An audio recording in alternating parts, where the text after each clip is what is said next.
Babat Tanah Leluhur. Saatnya hampir tiba. Sebentar lagi rasa sakit itu akan tiba. Aku akan menghentikan semedi itu setelah aku mendapatkan tanda-tandanya. Babat Tanah Leluhur. Sebuah kisah kolosal dari tanah leluhur ratusan tahun yang silam di tanah Pasundan yang diwarnai dengan kekerasan, ambisi, keserakahan, iri dan dengki, serta cita-cita dan cinta anak manusia. Kau belum juga mengatakan siapa pembunuhnya. Aku akan memberikan balasan yang setimpal padanya. Babat Tanah Leluhur. Naskah disusun oleh Tisar Sponsen. Ide cerita Cece Suhyar. Teknik dan montase Yadi Enos. Musik oleh Haris Sabar dengan sutradara Thomas Age. Babat Tanah Leluhur didukung oleh artis-artis Sanggar Prativi.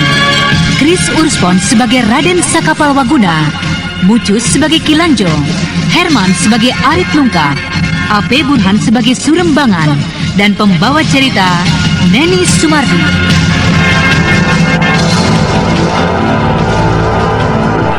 Pada kisah yang lalu diceritakan, Raden Purbaya, Cempaka dan Prabu Sanjaya telah berhasil tiba di puncak Gunung Wukir. Dan di atas puncak gunung yang penuh dengan misteri itu, Raden Sanjaya bersujud dan memohon pada Hyang Agung untuk memberikan restu dan kekuatan padanya agar bisa menjadi wakil Dewata Agung untuk menguasai dunia.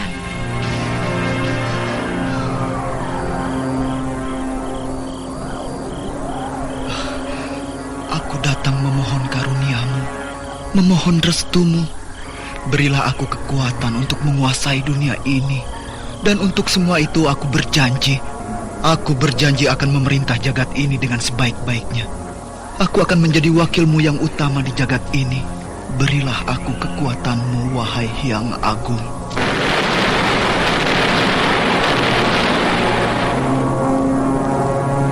Jauh di angkasa raya, di atas jilatan api Gunung Wukir, seberkas cahaya yang gemilang menyinari puncak Wukir, meredupkan api yang keluar dari kepundan, dan tiba-tiba terdengar suara yang menggema agung. Tekadmu yang kuat dan pantang menyerah akan membantu dan mendorong keberhasilan. Kau akan berhasil, Sanjaya. Akan tetapi ingatlah akan janjimu. Berbuatlah seadil-adilnya, dan janganlah bersikap angkara. Aku merestui semua keinginanmu itu.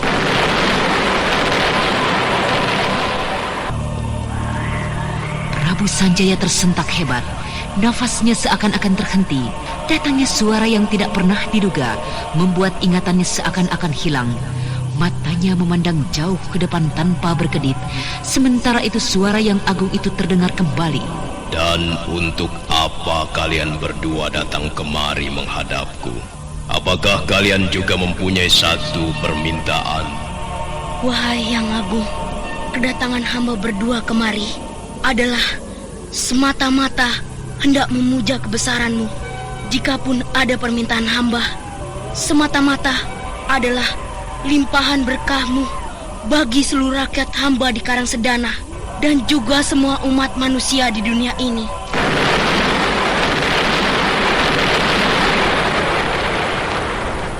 Garis kehidupan bagi seluruh umatku telah aku tentukan. Bagimu dan juga bagi Sanjaya, kembalilah kalian dan tinggalkanlah puncak Gunung Wukir ini.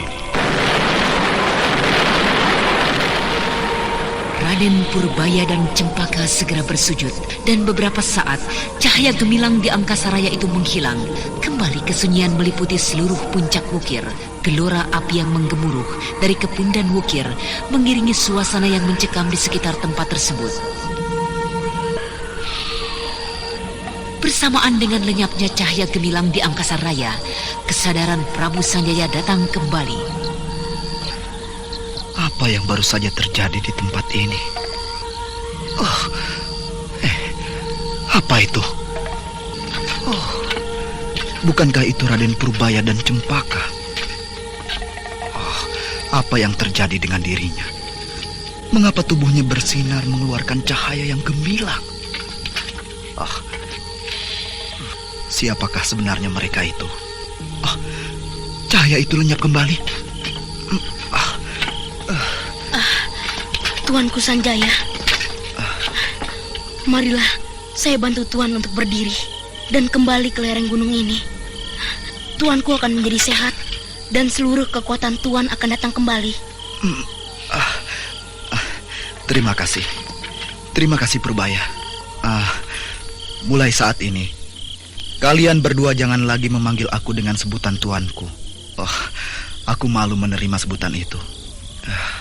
Kalian adalah orang yang bijaksana. Kalian berdua kelak akan menjadi seorang yang maha bijaksana. Dan aku percaya itu. Sudahlah Tuanku, jangan berkata seperti itu. Yang agung adalah yang maha bijaksana. Kita manusia hanya dapat berupaya dan berbuat semaksimal mungkin ke arah itu. Purbaya, Cempaka, jangan panggil aku lagi dengan sebutan tuanku. Panggillah aku dengan sebutan kakang. Panggillah aku dengan sebutan itu jika kau memang suka. Jika kau memang berkenan. Tapi apakah Tuanku tidak merasa direndahkan dengan panggilan seperti itu? Jangan berkata begitu Purbaya. Adi Purbaya, aku tahu kau adalah calon manusia utama di atas bumi ini. Aku justru merasa bangga dapat mempunyai saudara seperti dirimu. Maukah kau Adi Purbaya? Tentu saja, Kakang Sanjaya. Tentu saja. Terima kasih. Terima kasih Adi Purbaya. Dan bagaimana denganmu Cempaka? Cempaka, bagaimana denganmu? Saya beruntung sekali mendapat limpahan kebaikan dari Kakang Sanjaya. Terima kasih. Terima kasih Purbaya, Cempaka. Sekarang kau dengarlah janji dan sumpahku. Aku dan juga anak cucuku kelak tidak akan pernah mengganggu dan mengusik Karang Sedana. Aku akan menguasai bumi ini. Aku akan berusaha untuk mensejahterakan bumi ini.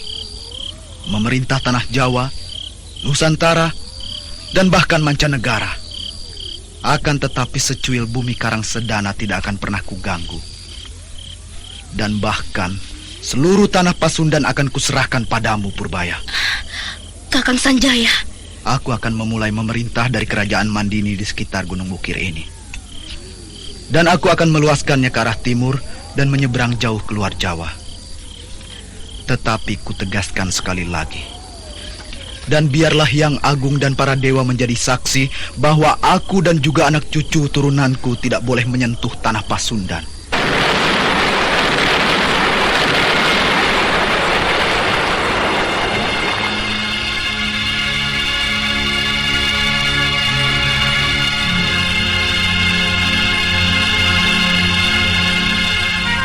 Halilintar menggelegar seakan-akan menjadi saksi dari sumpah Prabu Sanjaya. Tanpa menghiraukan cuaca yang menggelegar menyeramkan, ketiga remaja itu masih saja berdiri tegak. Dan beberapa saat kemudian terlihat di antara sambaran kilat dan temaram cahaya api, Prabu Sanjaya memeluk erat-erat tubuh Raden Purbaya yang telah menjadi saudara mudanya. Dan beberapa saat kemudian, ketika hujan turun dengan derasnya, mereka mulai menyadari suasana di sekitarnya.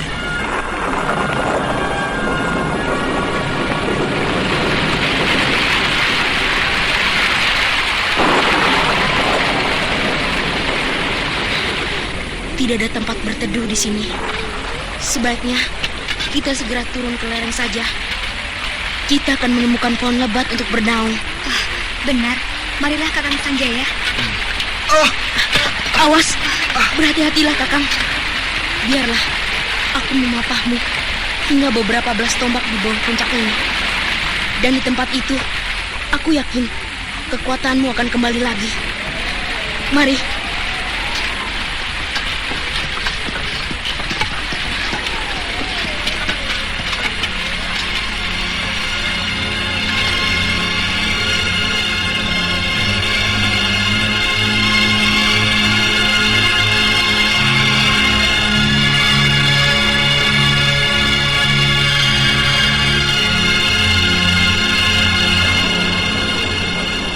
Setelah beberapa belas tombak di bawah puncak bukir, Raden Sanjaya melepaskan tangan kakangnya Raden Sanjaya.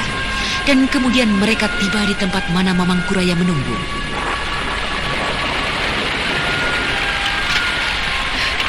Sebentar, Kakang. Aku akan mencari kakek yang kutinggalkan di sekitar tempat ini. Oh, kau itu kah di sana, Purbaya? Oh, kakek! Ya, ini kami. Aku bersama dengan Cempaka dan Kakang Sanjaya. Oh, kalian basah kulit kehujanan. Iya. Kakek, apakah kakek berkeberatan untuk turun saat ini? Oh, tidak, tentu saja tidak. Sudah lama aku tidak berhujan-hujanan. Ayolah. Ayo. Mari, saya bantu, Kek. Tidak perlu, Cempaka, tidak perlu. Jika hanya untuk merangkak turun ke bawah, aku masih sanggup. Ayolah.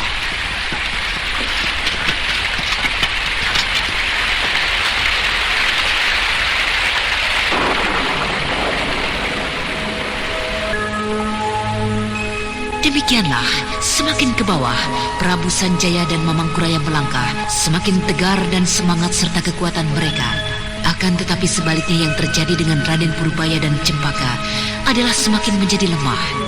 Dan ketika mereka tiba di tempat mana Anting Wulan dan Raden Sakapal Wakuna menunggu, Raden Sanjaya dan Cempaka mulai tak dapat lagi menguasai diri mereka.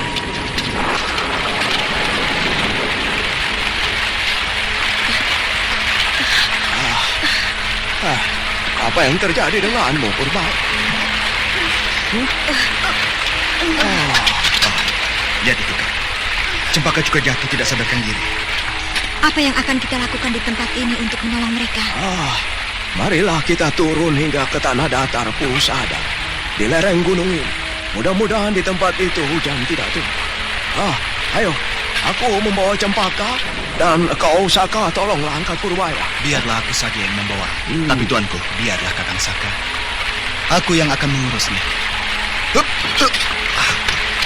Ayo, kita turun ke tanah datar Pusada. Ya, mari tuanku. Ayo.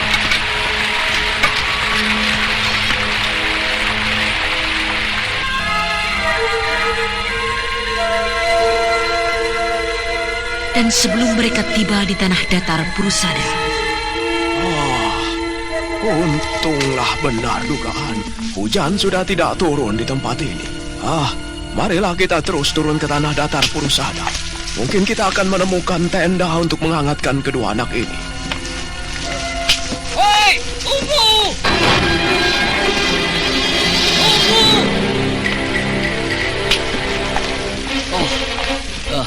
Siapakah? Oh, kakek.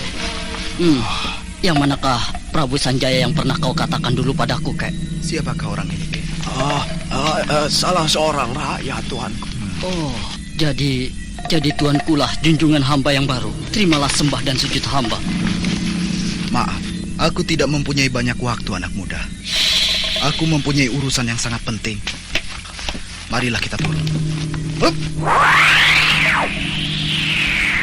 Turunlah ke tanah datar Pusada, anak muda. Kau dapat berbicara di sana.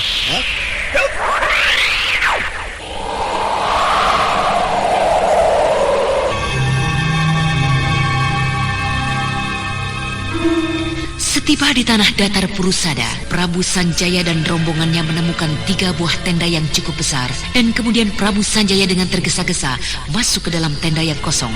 Sementara beberapa orang pemiliknya yang berada di samping perapian dan tengah bersembahyang pada Hyang Agung terkejut melihat sikap Prabu Sanjaya yang tidak dikenalnya. Hei, siapakah kalian? Mengapa kalian masuk ke dalam tendaku tanpa permisi? Maaf, Paman. Kami sedang berusaha untuk menolong teman kami yang berada dalam keadaan tak sadarkan diri. Kami ingin meminjam tendamu itu sebentar saja. Mungkin tidak sampai setengah malam. Ya, baiklah, kalian dapat memakainya. Terima kasih, Paman. Dewata Agung kelak akan membalaskan kebaikan Paman.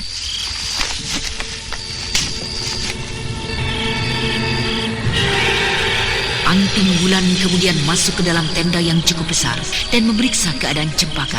Sementara itu Prabu Sanjaya sudah mulai menyadarkan Raden Purbaya, dan Raden Sakapal Waguna masih tetap berdiri di luar tenda sambil berjaga-jaga. Sementara itu dari kejauhan, di kegelapan malam terlihat sesosok tubuh berlari menuruni lereng Gunung Wukir dan tiba di tanah datar Prusada. Tenda Paman Jaring Bulan masih ada di sana. Aku akan mencoba menanyakan padanya tentang rombongan Prabu Sanjaya.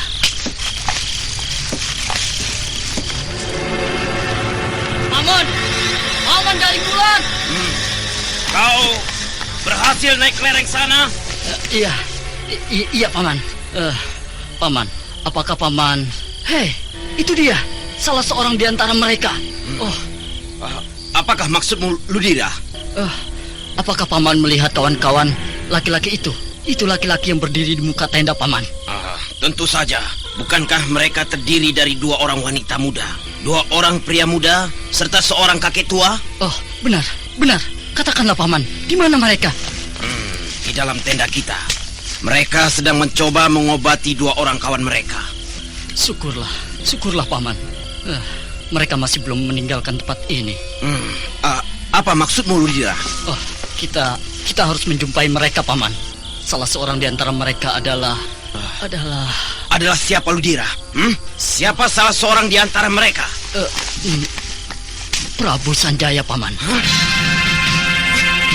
Prabu Sanjaya? Ya. Prabu Sanjaya. Siapa Prabu Sanjaya? Bukankah yang kau maksudkan itu adalah junjungan kita yang baru? Penguasa Mandini? Benar, Paman. Dia itulah orangnya. Apakah kau tidak berdusta, Ludira? Apakah kau berkata benar? Mari kita temui saja beliau di dalam tenda itu, Paman. Iya, aku akan meminta maaf padanya.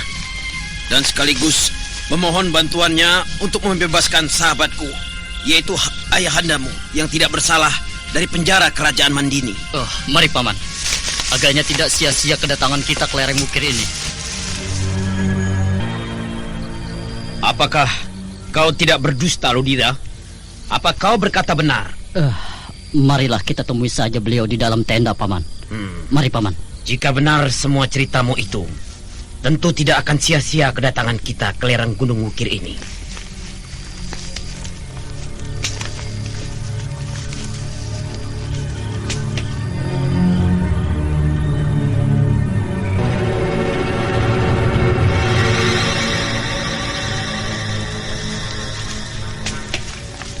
Mau apakah kau, Paman? Tuan, kami berdua ingin bertemu dengan Prabu Sanjaya. Kami mempunyai satu persoalan yang akan kami mohonkan bantuannya. Izinkanlah kami menghadap beliau. Kau boleh menemuinya bila mana kedua kawan kami telah berhasil ditolong. Biarkan orang itu masuk menemuiku, Kakang. Baik, tuanku. Bagaimanakah dengan keadaan Raden Purbaya dan Cempaka? Dia kini sedang lelap tertidur. Agaknya kelelahan yang teramat sangat meliputi seluruh tubuhnya. Nah, ayolah, kau masuklah, Paman. Dan kau juga anak muda. Terima kasih, Tuan.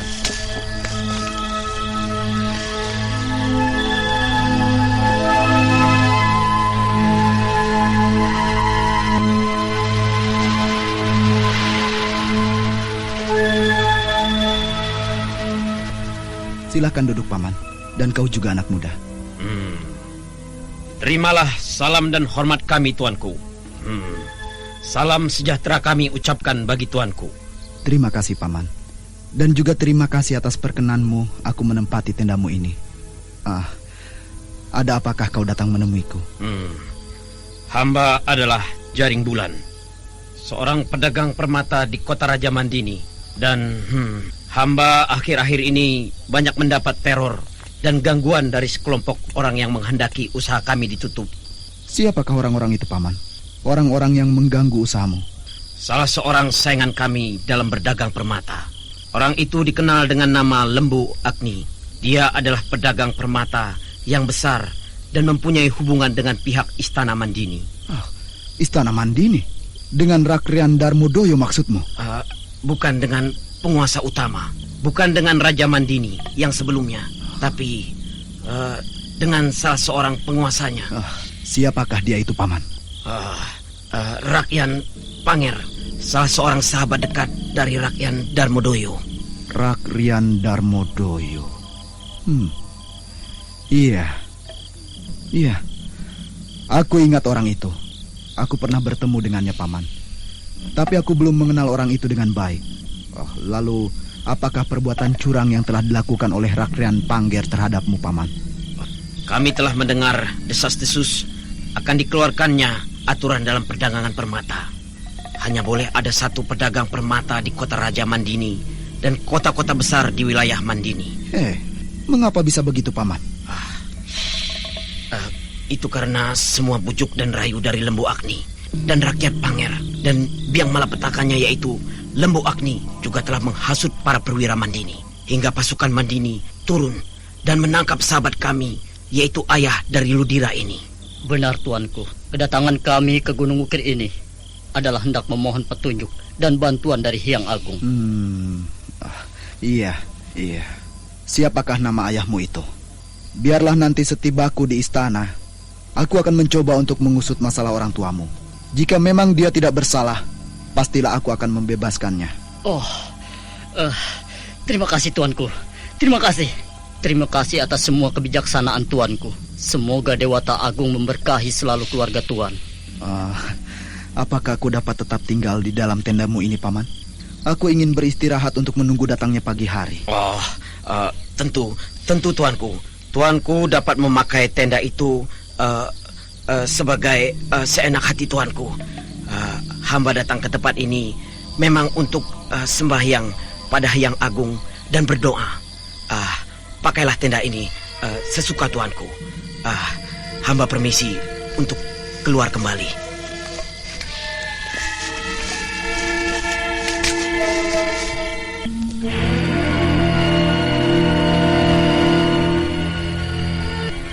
Bagaimana keadaan keduanya, tuanku? Entahlah. Keadaannya sangat aneh sekali, Kakang. Dia sanggup menghadapi rintangan dan hambatan udara aneh di atas puncak ukir. Tapi justru setelah kembali ke kaki gunung, kekuatannya seakan-akan menjadi sirna. Tapi kukira setelah beristirahat beberapa saat, kekuatannya akan kembali lagi. Iya, kita lihat saja besok pagi, Kakang.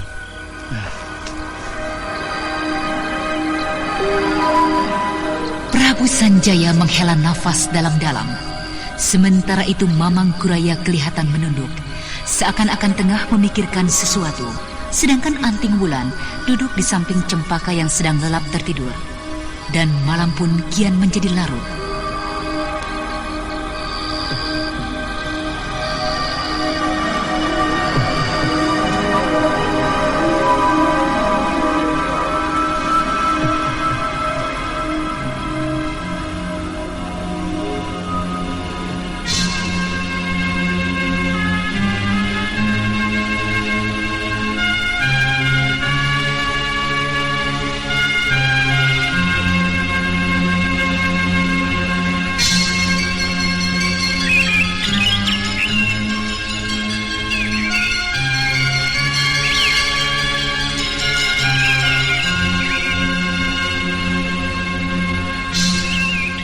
Dan pada pagi harinya, Bagaimana keadaanmu, Purbaya, Cempaka? Cukup segar, Kek. Tapi Iya, tapi saya merasakan tenaga saya tidak seperti biasanya, Kek. Rasanya jauh berkurang. benar, Kek. Saya merasa demikian juga. Kenapa jadi tiba-tiba seperti ini? Kemarin kau telah memaksakan diri, mengeluarkan tenaga yang sangat berlebihan, tenaga cadanganmu. Bahkan kekuatan itu juga telah membantu kalian. Kekuatan itu belum secara sempurna menyatu dengan dirimu. Karena itu, kelelahanmu itu mungkin adalah karenanya. Karena pengerahan kekuatan yang berlebihan itu. Jadi, apakah itu sangat berbahaya bagi cadangan kekuatan tenaga sakti kami? Oh, tidak. Sama sekali tidak. kau bersemedilah. Kerahkan semua kekuatan batinmu. Atur pernapasanmu dengan baik. Aku yakin kekuatanmu akan dapat kau pulihkan kembali seperti sedia kala. Di manakah sekarang ini kita berada, Kek? Masih di lereng Gunung Wukir? Iya. Benar, kita masih berada di lereng Gunung Wukir. Lalu, di manakah Kakang Sanjaya serta Paman Saka dan Bibi Ulan? Mereka baru saja keluar dan tengah mandi di sungai. Sudahlah. Aturlah pernapasanmu. Purbaya, Cempaka. Pusatkan pikiranmu. Jangan memikirkan apa-apa lagi. Kembalikan seluruh kekuatanmu. Tugas kita telah selesai di Gunung Wukir ini. Dan engkau harus segera kembali ke Karangsedana. Rakyat Karangsedana pasti tengah cemas memikirkan dirimu. Iya, kakek benar. Ayolah adik Purbaya. Kita cepat kumpulkan tenaga sakti kita dan kita segera kembali. Hup!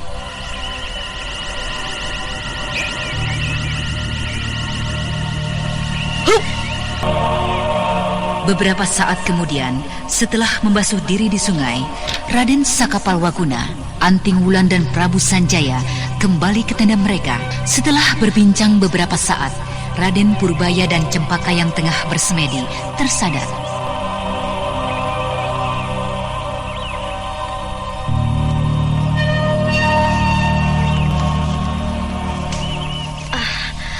Kakang Sanjaya kembali? Iya, aku baru saja membasuh tubuh di sungai kecil. Bagaimana dengan keadaanmu, Adi Purbaya? Tubuh saya rasanya kembali bersemangat. Tenaga saya agaknya kembali sebagaimana semula. Dan bagaimana dengan kau, Kak Cempaka? Keadaanku pun cukup baik. Iya. Baiklah jika begitu. Jika memang sudah tidak ada lagi yang akan Tuan bicarakan, Raden Purbaya akan segera kembali ke Karangsedana. Bukan begitu, cucu? Ya, Kek. Benar, Kakang Sanjaya. Baiklah. Kita berpisah di sini, Adi Purbaya. Kembalilah kau ke Karangsedana. Dan dalam waktu yang tidak lama aku akan kembali ke Galuh untuk menjelaskan pada seluruh abdiku di sana tentang janjiku dan sumpah yang kuucapkan di puncak Wukir sana. Dan aku juga akan menjernihkan masalah kita. Masalah yang menyangkut nama baik di kerajaan Galuh yang telah dirusak oleh Resi Amista yang menyamar sebagai dirimu. Terima kasih, Kakang. Janjimu terlalu berlebihan. Aku khawatir tidak sanggup menerima limpahan kebaikanmu itu. Aku yakin pada dirimu, Adi Purbaya. Nah, kembalilah jika memang kau ingin kembali, Adi Purbaya. Ya, aku akan berangkat saat ini juga, Kakang. Rinduku hampir tidak tertahankan lagi pada Karangsedana. Selamat tinggal, Kakang Sanjaya. Selamat tinggal, Kakang. Selamat jalan, Adi Purbaya. Adi Cempaka.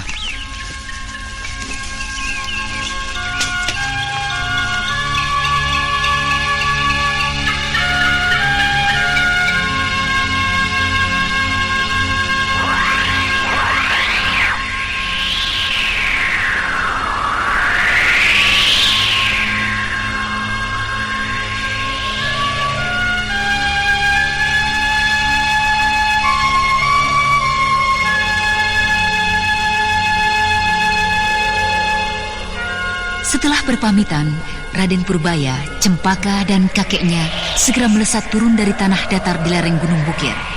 Mereka berlari cepat menuju arah barat kembali ke Karangsedana.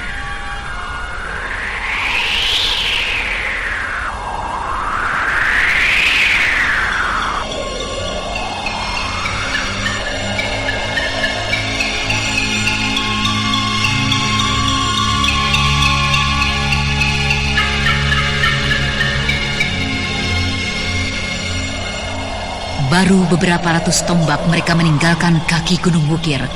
Mamang Kuraya yang tengah berlarian bersama dengan kedua muridnya itu tiba-tiba kembali mengerang dan jatuh bergulingan.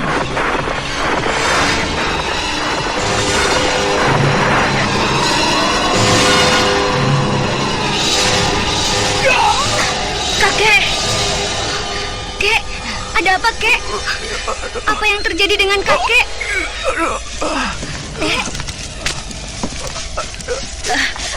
Kak, sisa-sisa racun kadal api itu kembali kumat.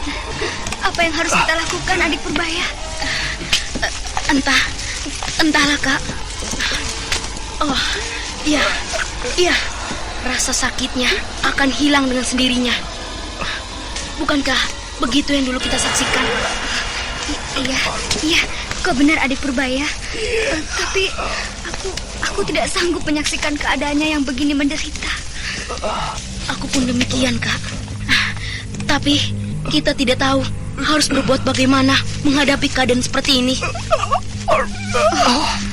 Purbaya, adik Purbaya, lihatlah itu di sana. Sepertinya itu ada sebuah padepokan.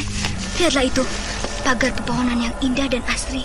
Sebaiknya kita bawa kakek ke sana untuk beristirahat. Kau benar, Kak. Ayolah, aku akan berlari membawa tubuh kakek. Hup!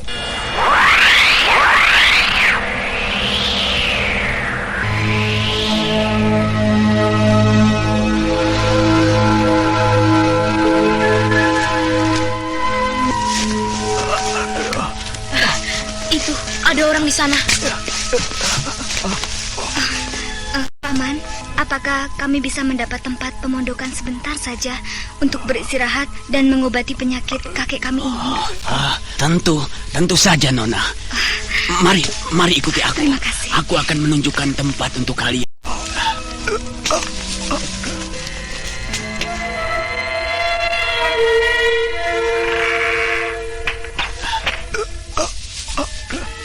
Letakkanlah tubuh kakekmu di situ. Aku akan membuatkan bubur dan air hangat untuk kakekmu.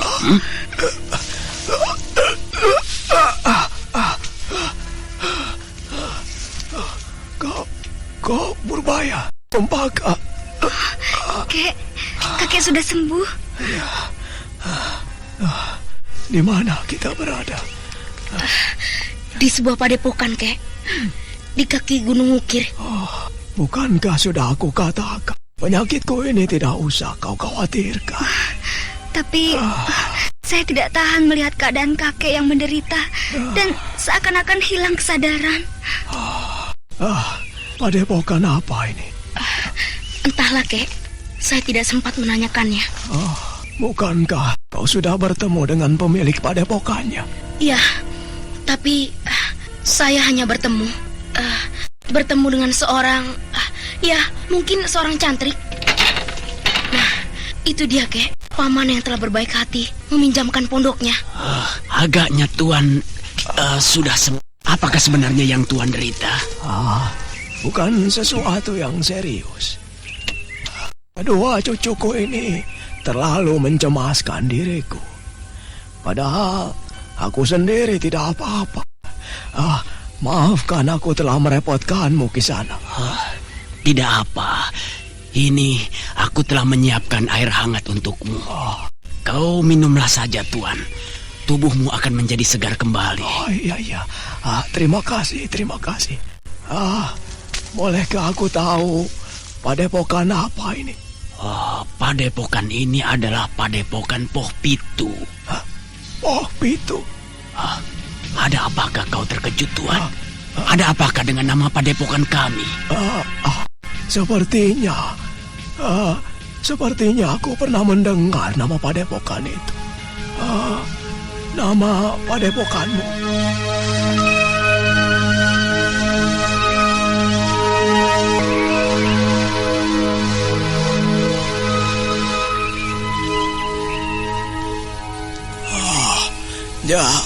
Jadi padepokan ini adalah padepokan Poh Pitu.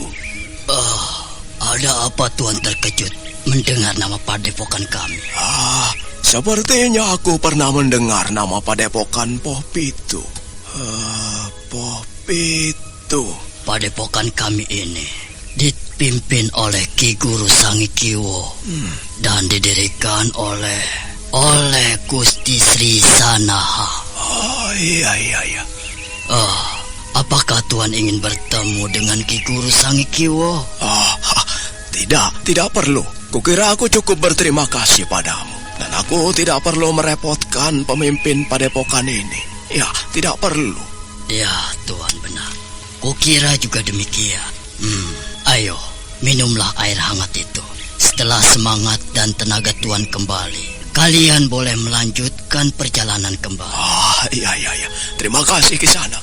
Wah, kau baik sekali. Kalian juga minumlah dan beristirahatlah. Aku akan ke depan lagi. Masih sebagian kebun itu yang belum kusiram. Nah, baiklah, beristirahatlah. Jika kalian masih mempunyai waktu, aku akan mencabut singkong di belakang pondok ini, dan kalian akan dapat menikmati singkong rebus yang hangat. Aku pergi dulu. Ya. Silakan Kisanak.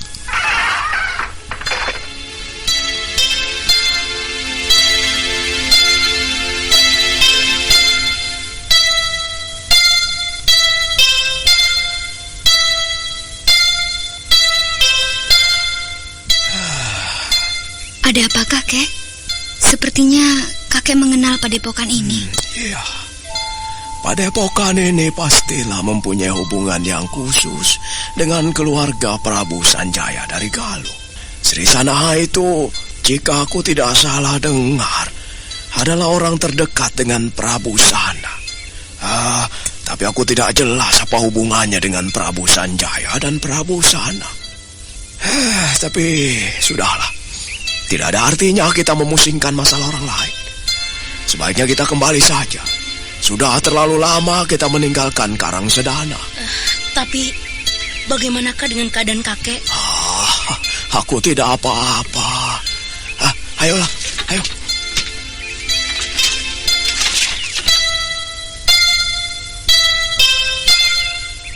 Dari jendela yang terbuka lebar, Cempaka memandang lepas keluar sambil bersiap-siap untuk meninggalkan pondok kecil itu.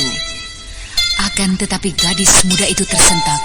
Jantungnya seakan-akan berhenti berdetak ketika melihat seorang laki-laki bertubuh besar yang tengah berjalan diiringi oleh cantrik padepokan yang memberikannya pemondokan.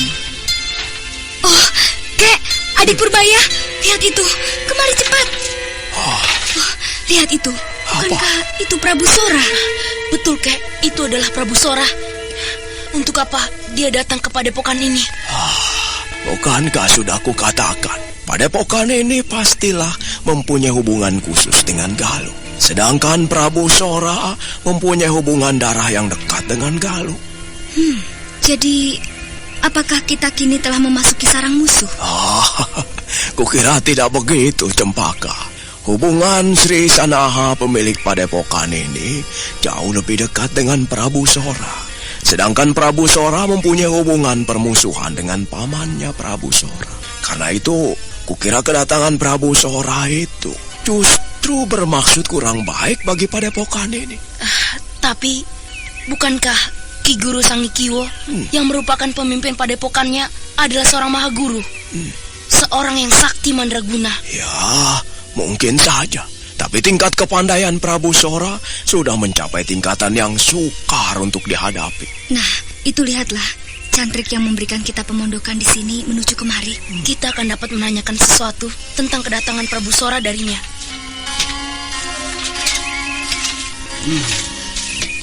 Ini, aku datang membawakan kalian kue kering. Maaf, aku tidak jadi mencabut singkong di belakang pondok ini. Iya. Aku tidak akan sempat melakukannya karena pondok kami kedatangan seseorang yang cukup penting. Siapa dia, Kisanak? Beliau adalah Prabu Sora dari Indraprasta. Dia datang hendak menghadap Gusti Sri Sanaha. Indraprasta. Jauh sekali. Bukankah Indraprasta itu terletak di daerah Pasundan? Iya, aku mendengarnya demikian darinya. Apakah beliau sering datang ke tempat ini? Baru sekali ini saya melihatnya. Dan saya telah kerja di sini sejak 11 tahun yang lalu. 11 tahun ya? Atau belasan tahun lah begitu ya? Iya, tinggallah dulu. Jika kalian ingin berbincang-bincang, aku akan melayani nanti setelah aku pekerjaanku selesai. Dan itu tidak terlalu lama. Ya, Terima kasih Paman, kami akan menunggu Paman di sini. Nah, jika begitu, aku segera pergi saja. Cicipilah kue kering itu. Oh iya.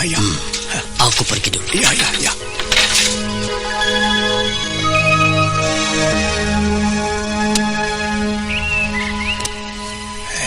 Purbaya, kenapa kau katakan ingin menunggunya? Apakah kau ingin tetap tinggal dan melibatkan diri dengan persoalan yang mungkin terjadi di padepokan ini? Kami telah mengangkat saudara dengan Kakang Sanjaya. Karena itu, tidak mungkin kami, saya dan Kak Cempaka membiarkan terjadi sesuatu yang akan menyusahkan keluarga Kakang Sanjaya. Biarlah kita tunggu dan lihat saja beberapa saat. Tentu tidak akan lama kita tertahan di sini. Ya, kita tunggu saja. Kita tunggu apa yang akan terjadi di padepokan ini. Manfaatkanlah kesempatan ini untuk beristirahat dan mengumpulkan tenaga kalian. Baik, Kek.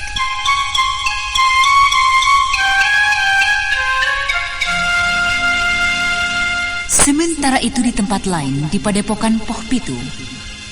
Kedatanganmu kemari sungguh mengejutkan aku, Kakang Prabu Sora. Entah apa tujuan mengunjungiku ini, Kakang. Kita masih saudara, adikku Sanaha.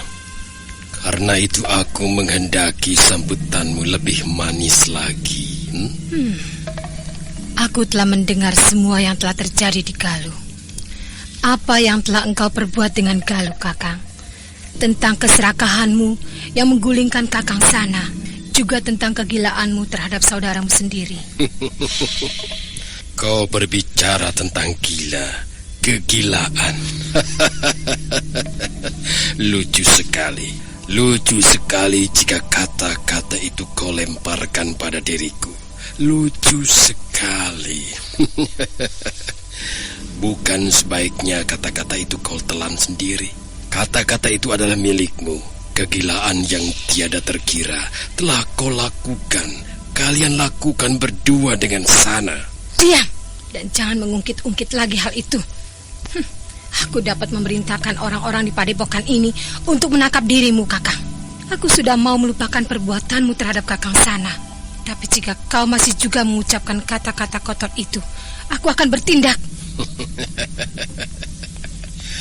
Kau galak sekali, Sana.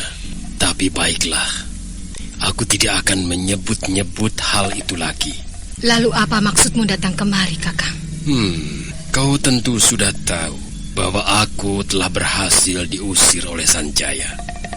Dan saat ini Sanjaya berada di Mandini. Aku inginkan bantuanmu. Bantuan? Ya, aku mohon bantuanmu agar Sanjaya mau mengembalikan Galuh padaku. Kau bilang apa, Kakang Sora? Aku minta bantuanmu agar Sanjaya mau mengembalikan Galuh. Tidak tahu malu, laki-laki bermuka tebal kau. Memang siapa yang berhak atas tata Galuh? Milik siapakah Galuh itu, Kakang? Aku tahu adik Sanaha. Tapi sekarang ini aku benar-benar mengharapkan bantuanmu. Galuh harus kembali menjadi milikku, dan kemelut dendam akan segera berakhir dalam keluarga kita. Kau ini sedang berbicara apa, Kakang Sora? Kau merebut Galuh dari Kakang Sana dengan kekuatanmu, dan kemudian anakku Sanjaya melakukannya, merebut kembali dari tanganmu dengan mengandalkan kekuatannya. Dan sekarang, jika kau memang memiliki kekuatan, rebutlah kembali Galuh dari tangan anakku itu. Ya. Aku akan merebut kembali dari tangan anakmu. Tapi tidak sekedar dengan kekuatan tenagaku saja, tapi juga dengan bantuanmu. Apa maksudmu, Kakang Sora? Aku akan memaksa Sanjaya menyerahkan Galuh. Ya, aku akan memaksanya. Apa yang kau perbuat, Kakang? Mungkin kau sudah bisa menerka maksudku, adik Sanaha. Aku terpaksa melakukannya. Kau lupa, kau berada di mana saat ini, Kakang Sora? Kau kira kekuatan yang ada di padepokan ini akan dapat menghalang-halangiku? Paman Sangikiwo! Ada apa, tuanku? Usir laki-laki ini dari hadapanku, Paman. Silakan, Kisanak. Silakan jika memang kau mampu mengusir aku. Keluarlah dari bilik ini. tidak aku akan mencacah tubuhmu itu. Baiklah aku akan melayanimu. Aku akan membuatmu puas. Hei, orang tua besar mulut. Jangan lari. Lari. Prabu Sora lari menghadapimu.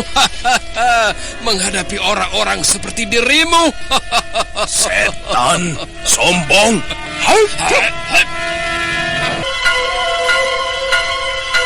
Ayo, majulah sang ikimu.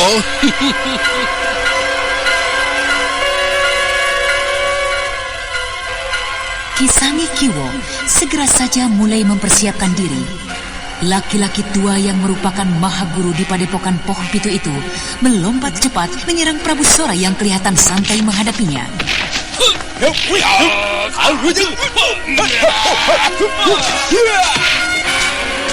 Sementara itu di halaman padepokan itu mulai dipenuhi oleh para cantrik yang menghuni padepokan Poh Pitu. Dan nampak juga di salah satu sudut terlihat Mamang Kuraya bersama kedua orang muridnya.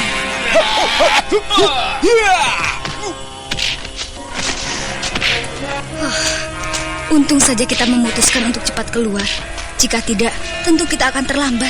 Terlambat? Memangnya apa yang kita lakukan? Iya, tentu saja menolongnya dengan mengusir dan memberikan pelajaran yang lebih keras pada Prabu Sora. Dan jika perlu, justru membunuhnya. Prabu Sora semakin menggila dan keterlaluan, Kek. Lihatlah itu adik Purbaya. Ia mempermainkan pemimpin padepokan ini.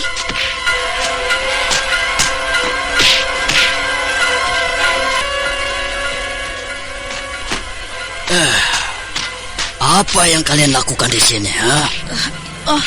Engkau, Paman. Kami merasa bosan berada di dalam kamar, lalu keluar dan melihat keramaian di sini. Ini bukanlah keramaian. Ini adalah sebuah pertempuran. Laki-laki itu agaknya hendak berbuat jahat pada perguruan kami.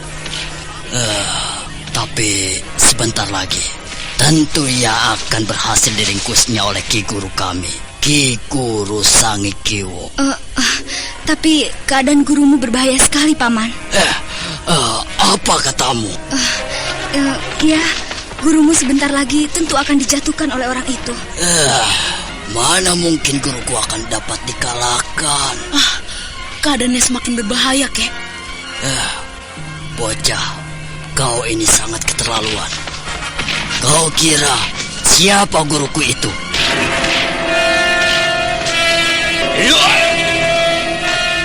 Keributan kecil di pinggir arena rupanya sempat menarik perhatian sebagian orang, termasuk Prabu Sora yang tidak terikat penuh perhatiannya pada lawannya. Celaka, mereka berada di sini, kakek tua itu dan dua orang muridnya. Aku harus cepat meninggalkan tempat ini. Jangan lari, Kek. Nah, kau lihatlah itu. Tamu yang tak diundang itu terbirit-birit meninggalkan padepokan ini. Apakah kita kejar saja, Kek? Mau kemana kalian? Maaf, Paman. Kami berterima kasih atas semua pertolongan Paman. Kami permisi. Tunggu.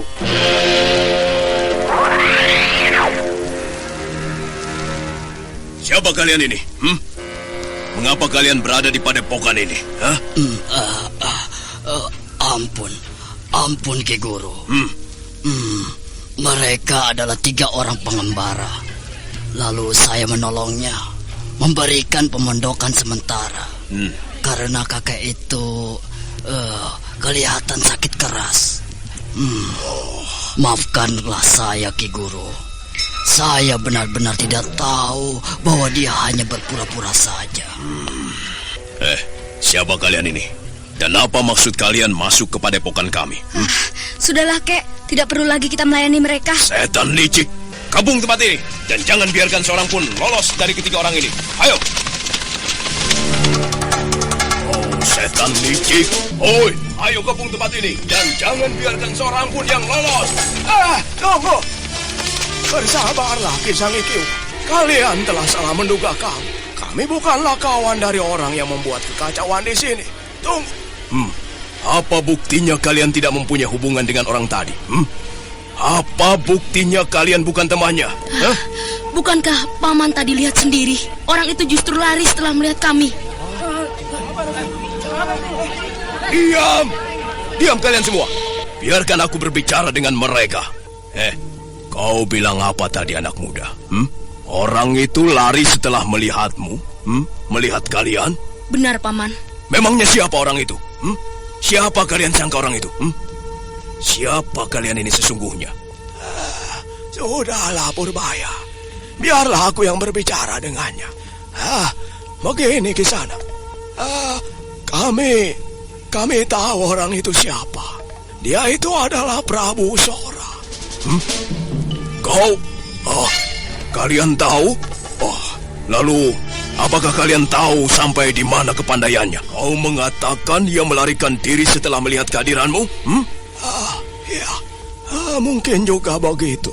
Kepandaiannya memanglah sangat hebat. Iya Ki Guru.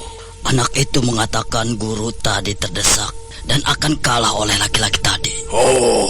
Kalian belum juga menjawab pertanyaanku. Siapa sebenarnya kalian ini? Aku dikenal orang-orang di Tanah Pasundan dengan nama Mamangkuraya. Dan kedua muridku ini adalah Cempaka dan Purbaya. Baiklah, bersiaplah kau orang tua. Aku akan mencoba kepandaianmu. Aku ingin tahu sampai di mana kehebatanmu hingga kau berani menilai pertarunganku dengan Prabu Sora. Kau keterlaluan sekali, Paman. Kami datang kemari tidak untuk mencari keributan. Aku tidak berbicara denganmu, bocah. Ayo orang tua, marilah. Biarlah. Serahkanlah orang ini padaku, Kek. Aku akan mencoba untuk memberikan pelajaran padanya. Kurang ajar. Kau ingin mencari mati, anak sombong? Mundurlah, Kek. Ya, baiklah. Tapi berhati-hatilah. Jaga dirimu, Cempaka. Jangan khawatir, Kek. Aku akan membatasi diri. Kurang ajar. Kau keterlaluan sekali, kakek tua. Kau sengaja hendak menyusahkan cucumu. Kau ingin melihat cucumu yang manis ini terlempar dalam keadaan terluka parah. Sudahlah, jangan banyak berbicara. Aku harus segera melanjutkan perjalananku. Cepatlah, Paman. Baiklah, aku tidak akan ragu-ragu lagi padamu. Gila,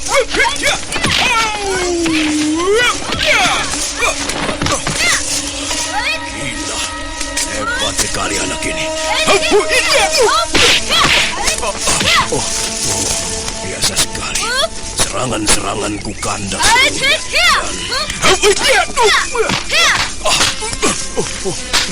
Serangan balasannya benar-benar membuatku cukup repot. Bagaimana, Paman? Menyerah? Menyerah semudah itu? Iya. Kau lihat. Agaknya kau sudah bukan hendak mencoba kepandaian kami lagi, Paman.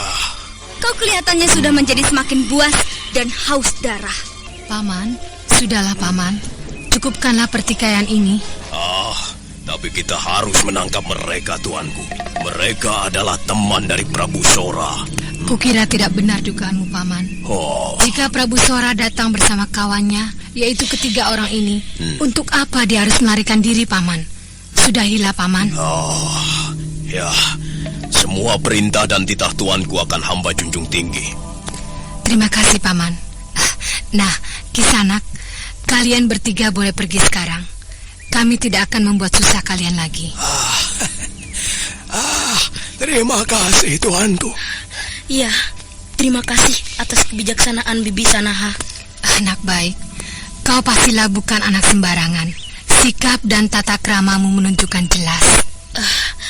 Saya adalah Purbaya. Prabu Sanjaya putra Bibi telah berbaik hati mengangkat saya dan Kak Cempaka sebagai saudara angkat. Jadi kau mengenal putraku Sanjaya? Benarkah demikian, Nak? Ya, kami bertemu dan berikrar di puncak bukir sebelum kami meninggalkan padepokan ini. Sebaiknya Bibi Sanaha kembali untuk sementara ke Keraton Mandini. Di sana Bibi akan dapat aman dilindungi oleh Kakang Sanjaya. Selamat tinggal, Bi. Selamat tinggal, Bi. Selamat tinggal Ki Guru Sangikiwo.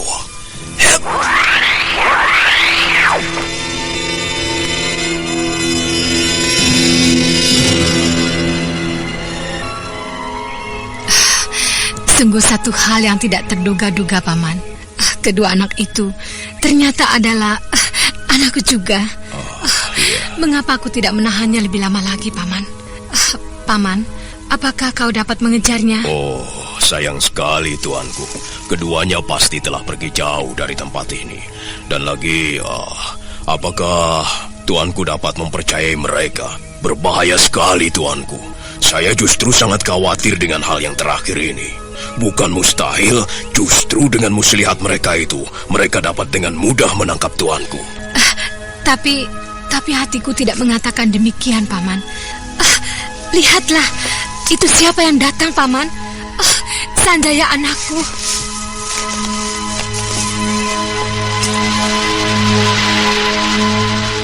Maafkan Ibunda, saya pergi agak lama.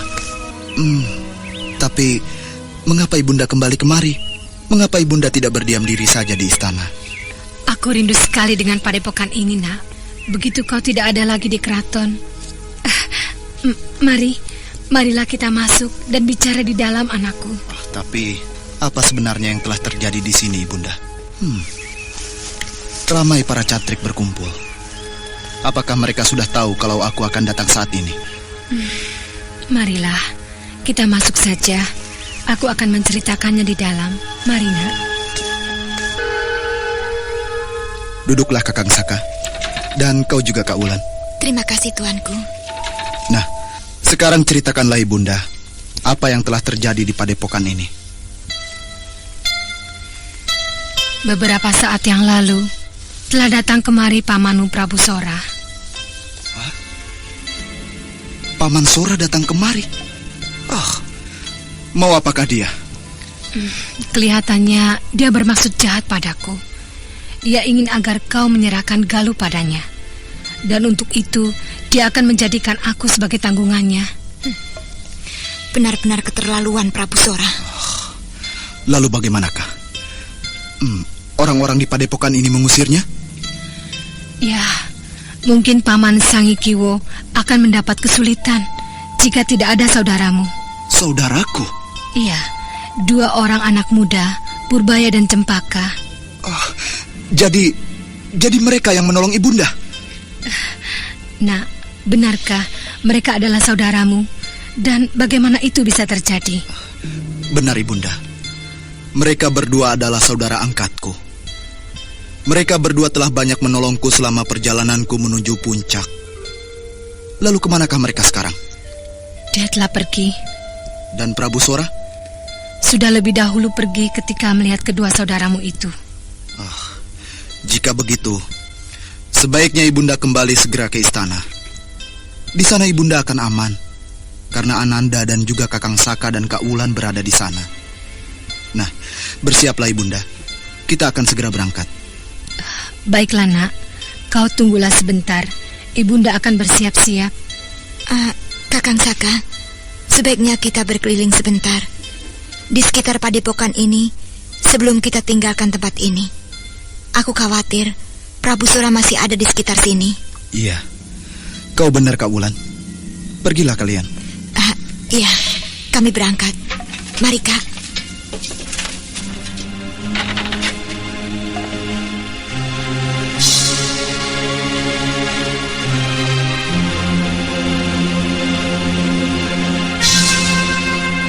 Setelah berkemas, Sri Sanaha segera berangkat meninggalkan padepokan Poh Pitu. Dan Anting Wulan dan Raden Saka Palwaguna yang tidak berhasil menemukan Prabu Sora di sekitar Poh Pitu kembali mengiringi junjungannya ke Keraton Mandini.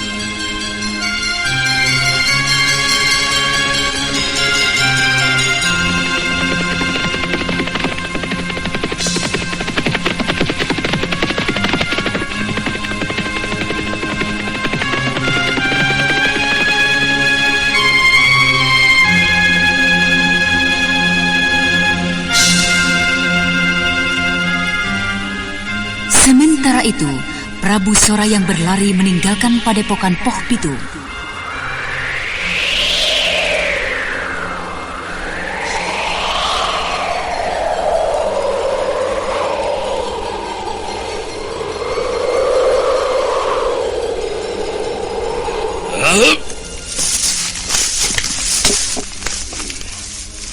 Sial. Benar-benar aku sial. Bagaimana bisa mereka berada di tempat itu? Seharian Resi Amista tidak berhasil kujumpai.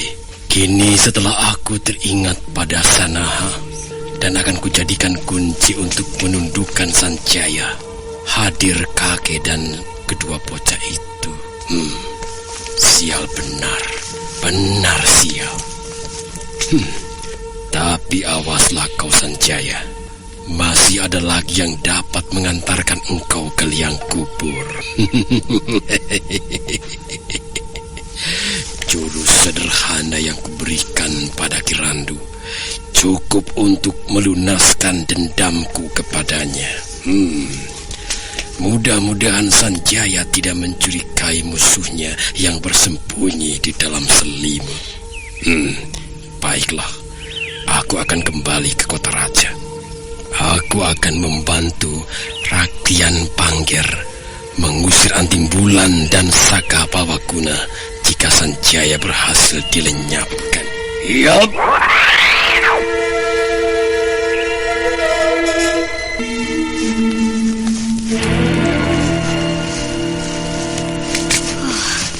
Mencurigakan sekali gerak-geriknya. Ya, mencurigakan sekali. Kita harus mengikutinya, Kek. Ayo, Kak.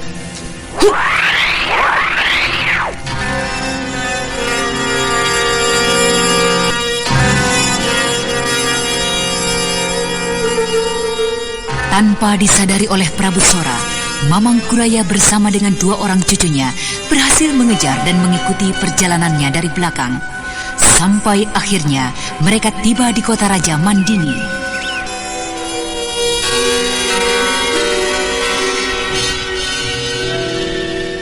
Mengapa Prabu Sora menuju ke kota Raja Mandini, Kek? Entahlah Purbaya, tapi kukira tidak sampai siang hari Prabu Sanjaya akan tiba di istananya itu. Dan itu pasti tidak akan lama lagi. Mungkin juga sekarang ia sudah berada di dalam sana. Karena itu kukira biarkan saja Prabu Sanjaya yang mengurus Prabu Sora. Tapi kelihatannya Prabu Sora tengah menyiapkan sebuah rencana yang busuk. Ya, itu pasti. Tapi bukankah selain Sanjaya yang tidak dapat dikalahkan, masih ada Anting Wulan dan juga Saka Palwaguna? Karena itu aku yakin Prabu Sora tidak akan berhasil dengan rencananya itu.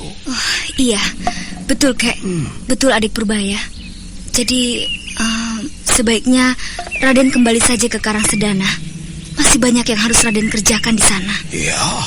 Dan lagi semua tujuanmu meninggalkan Karangsedana sudah tuntas dan jelas, ya kan? Ya, kalian betul. Prabu Sora kini agaknya hanya sendirian. Berarti tidak ada yang perlu untuk kita khawatirkan. Ayolah, kita kembali saja. Nah, itu, lihatlah adik Purbaya. Bukankah itu rombongan Raden Sanjaya? Iya, benar Kek. Agaknya Bibi Sanaha ibundanya sudah bersama dengannya. Berarti semuanya sudah menjadi jelas bagi Kakang Sanjaya. Dan dia akan dapat berhati-hati. Ayolah, kita segera tinggalkan saja Mandini ini.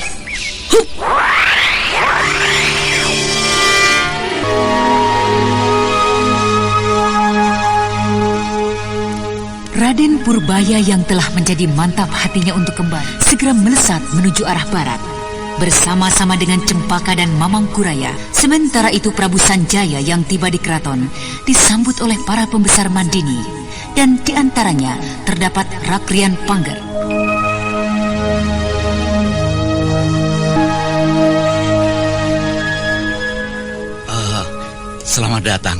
Selamat datang Tuanku Sanjaya. Sejak kemarin kami seluruh istana sudah menjadi cemas menunggu-nunggu kedatangan Tuanku. Mari, silahkan beristirahat. Silahkan Tuanku Sanaha. Terima kasih. Bukankah engkau Paman Rakyan Pangger? Benar Tuanku. Hamba adalah Rakyan Pangger. Terima kasih Paman. Biarlah aku masuk saja dahulu. Aku ingin beristirahat di kamarku. Kakang Saka, Kak Wulan, kalian beristirahatlah. Iya, baik Tuanku. Paman Rakyan, tolong kau panggilkan Ki Waringin menghadapku. Baik-baik. Akan hamba perintahkan seseorang untuk memanggil Ki Waringin.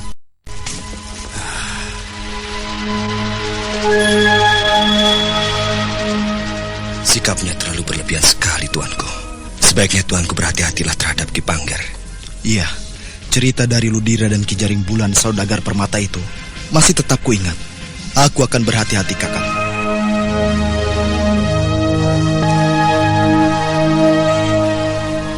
Tuanku, masuklah Paman Waringin. Aku memang sedang menunggumu. Salam hormat dari hamba tuanku. Dan maafkan hamba tidak dapat menyambut kedatangan tuan di gerbang kota raja. Tidak apa, Paman. Tidak apa. Kepergianku memang kulakukan secara diam-diam. Demikian pula dengan kembalinya aku ke istana ini. Begini, Paman. Ada yang ingin aku tanyakan padamu. Apakah itu, tuanku? Apakah dalam tahanan Mandini ada seorang saudagar permata yang bernama Ki Sureng Kalasan? Saudagar permata? Iya. Ampun, tuanku. Hamba kurang begitu paham. Hamba tidak pernah mendengarnya. Akan tetapi hamba dapat menyelidikinya sebentar. Iya. Kau tolonglah selidiki, Paman. Dan juga tanyakan apa persoalannya hingga dia masuk ke dalam tahanan. Akan hamba tanyakan pada Ki Gantang, perwira yang mengurus tahanan di kota raja ini. Tapi jika hamba boleh tahu, apakah sebenarnya dengan saudagar permata itu? Kau tanyakan pada perwira bawahanmu dan juga kemudian temui orang itu. Lalu kau tanyakan langsung padanya tentang masalah yang menyebabkan ia masuk ke dalam tahanan kota raja, Paman. Baik, tuanku. Jika tidak ada lagi yang akan tuanku sampaikan, hamba akan segera melaksanakan perintah tuanku. Baik, baiklah. Pergilah dan laksanakan perintahku itu, Paman.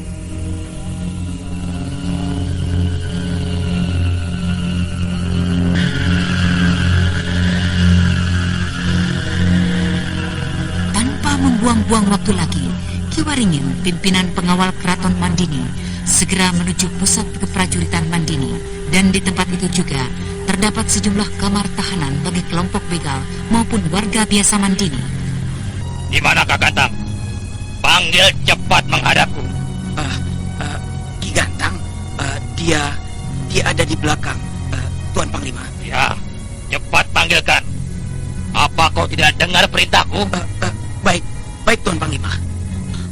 Entah apa maksudnya. Tiba-tiba saja Ki Waringin datang kemari. Pastilah ada hubungannya dengan Sureng Kalasan. Ki Gantang, ada apa kau datang kemari? Anu Ki. Anu apa, goblok? Ada apa? Katakan cepat. Berbahaya sekali, Ki. Berbahaya. Panglima Waringin datang mencari Aki. Panglima Waringin datang mencari aku. Apa maksudnya? Mana saya tahu, Ki. Cepatlah datang menghadap padanya. Setan, kau sekarang mau merintah aku, ha? Kau cukup menyampaikan perintahnya saja. Dia yang memanggilku, bukan engkau. Jaga kata-katamu ya. Iya, Ki. Dengar, aku baru saja memeriksa Ki Sureng. Kau temuilah lagi orang itu dan bilang padanya, jika sampai ada seseorang yang menemuinya, suruh dia untuk menjawab secara baik-baik. Kau mengerti? Mengerti, Ki. Ingat, ancam dan takut-takuti orang itu. Jika sampai terbongkar perangkap ini, kau pun akan turut terlibat di dalamnya. Tapi, jika hal ini akan tetap tertutup, kau akan dapat imbalan lagi dari saudagar Lembu Agni. Baik, Ki Gantang. Nah, aku akan ke depan menemui Panglima Waringin. Salam hormat, Tuan Panglima. Ada apakah Tuan datang kemari mencari saya? Duduklah, Gantang. Apakah dalam tahananmu ada seorang yang bernama Sureng Kalasan? Ada Tuan Panglima. Orang itu kini berada dalam tahanan kerajaan.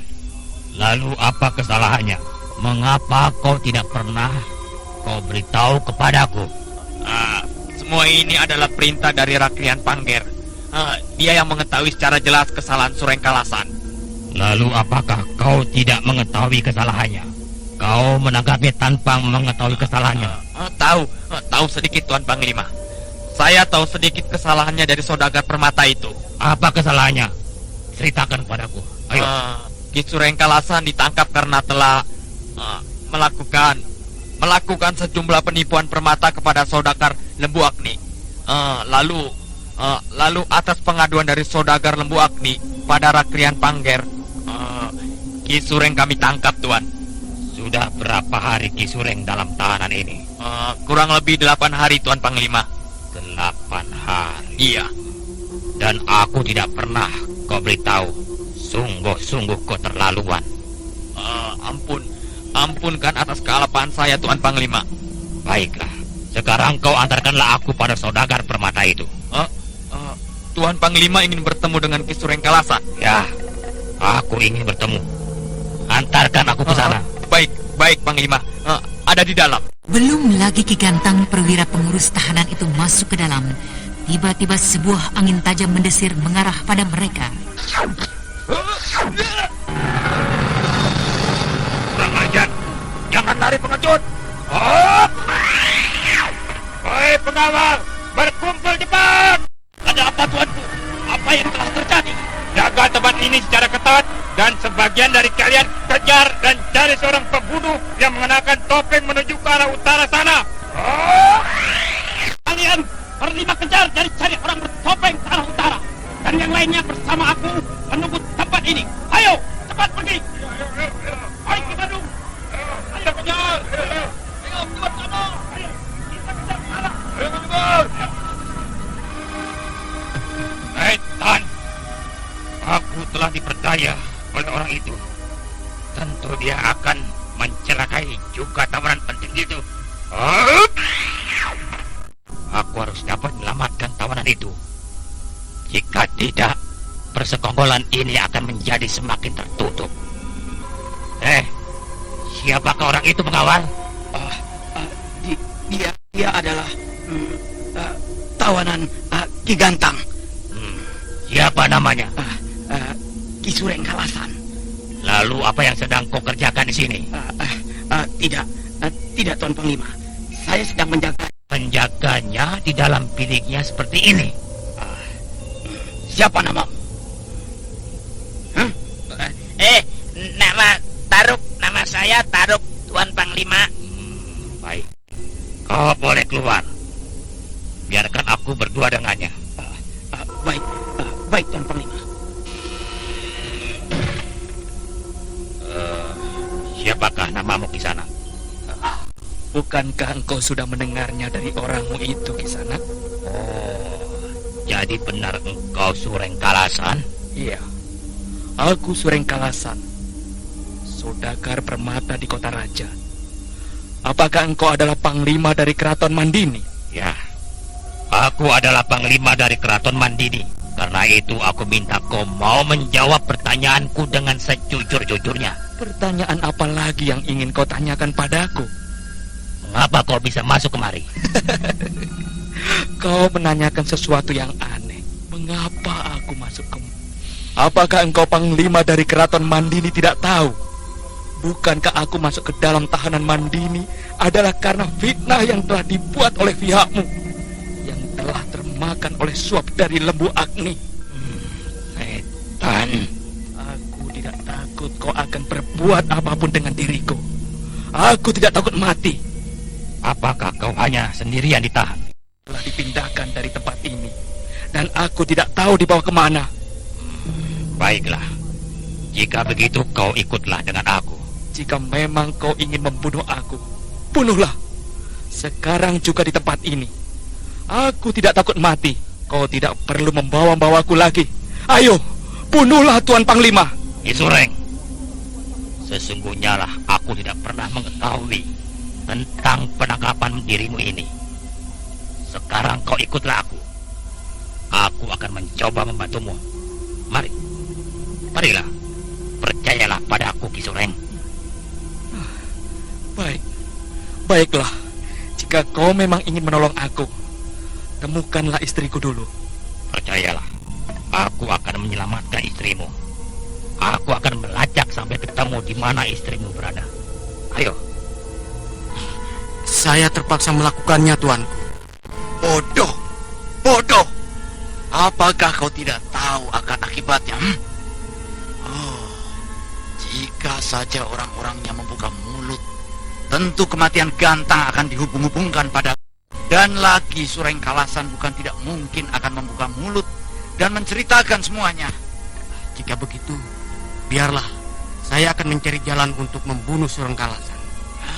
Kau kira orang-orang akan bodoh seperti dirimu, ha? Kau tidak akan dapat dengan mudah menemukannya. Dan lagi Sureng Kalasan pun pasti sudah menceritakan semua masalah. Apakah kau akan membunuh juga Ki Waringin? Apa kau sanggup membunuhnya? 4 orang saudara seperguruan saya akan dapat saya kerahkan untuk menyelesaikannya. Tunggulah, saya akan mencarinya.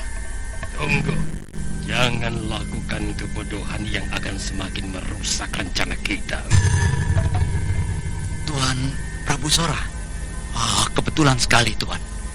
Kami memerlukan bantuan Tuan. Keadaannya kini menjadi semakin rusak akibat kebodohan Randu. Iya, aku sudah mengerti. Aku mendengar semua pembicaraan kalian tadi. Kau tidak perlu melanjutkan kebodohanmu itu dengan mencari keributan. Apa maksud tuanku?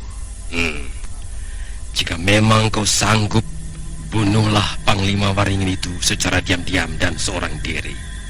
Jangan kau kumpulkan kawan-kawanmu dan menjadikan masalah ini semakin berkembang dan ramai. Tapi... Aku sudah tahu kau tidak akan berani menghadapinya sendiri. Jika begitu, biarlah aku yang menyelesaikannya sendiri. Bagus itu Tuan. Tapi bagaimanakah tuanku akan melakukannya? Aku akan menyamar, dan biar Randu yang membawa aku bertemu dengan Panglima Waringin.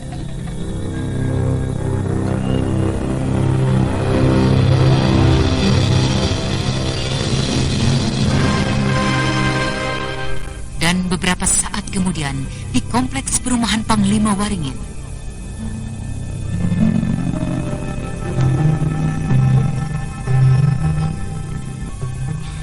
Kakang Waringin, tunggu Kakang.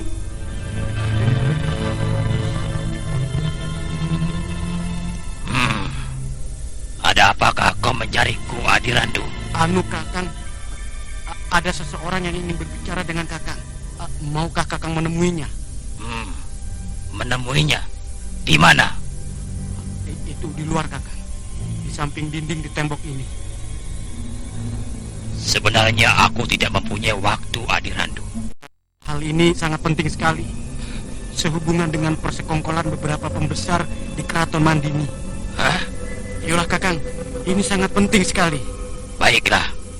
Kutemui orang yang akan memberikan keterangan itu. Apa kau berlaku yang sopan mengatakan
Tolong kau beritahu para penjaga bahwa penjahat itu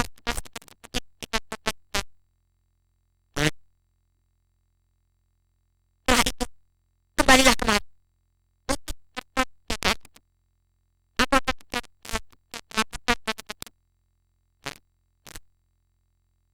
Mengumpulkan sejumlah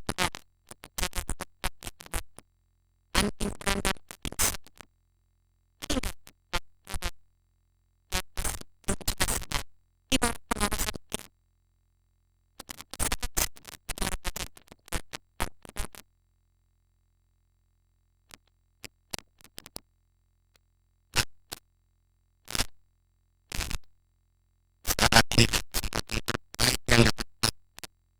aku harus menghabisi kesempatan untuk menutup peluang.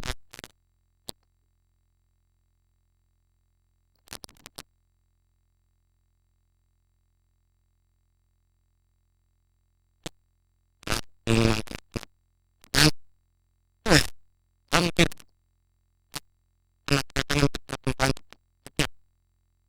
percayaannya padaku itu tinggal kakang waris.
Randu. Berbahaya sekali. Aku harus keluar melihat prajurit-prajurit yang lain. Aku tidak mungkin lagi membantu mereka.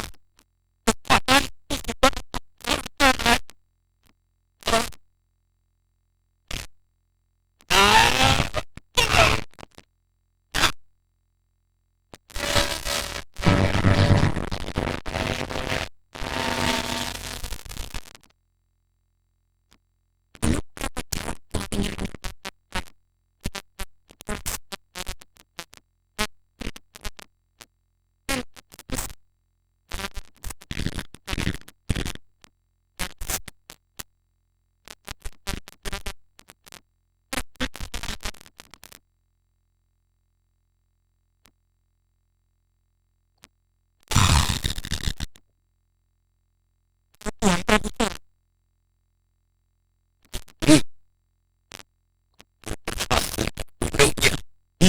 baru saja meninggalkan halaman itu. Ayo kita kejar keluar.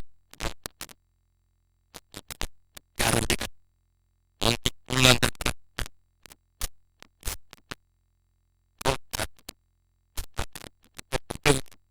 Kau harus berhati.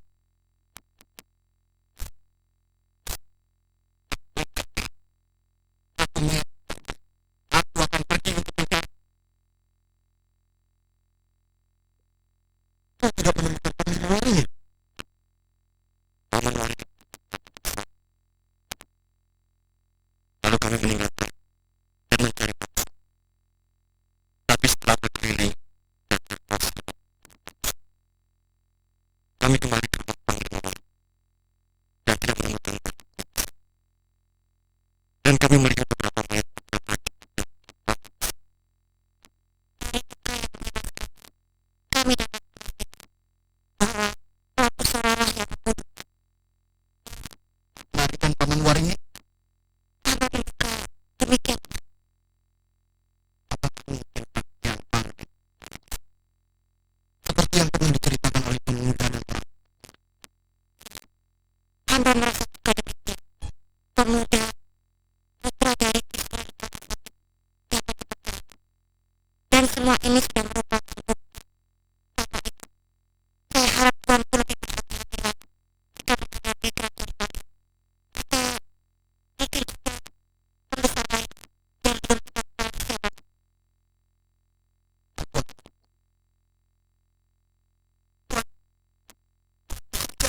Ya, aku pengawal menunggu perempuan dan mohon menghadap. Pengawal, apakah kau mengatakan bahwa kedua pengawal itu berada di sini? Hamba tidak mengenal tuan dan berada di dalam. Suruh mereka masuk. Baik. Aku ingin Tuan Rakyat Pangeran, dipersilakan.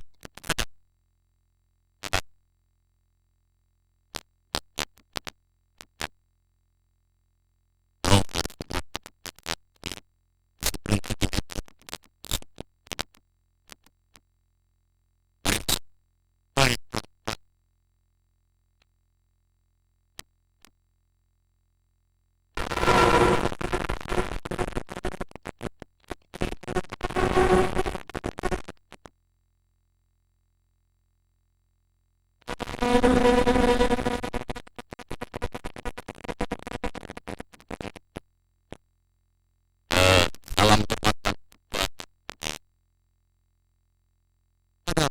apa? Benar. Di luar telah terjadi seorang pergi. Karena itulah saya membawa.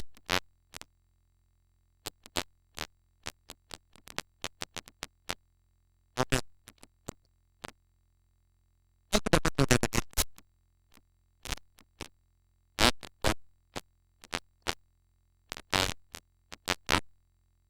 Ini adalah tugas. Iya, hamba siap bekerja siang dan malam.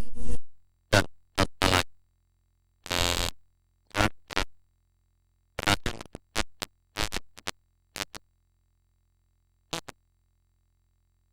dan ini buat perkumpulan. Baiklah, Tuan. Kemudian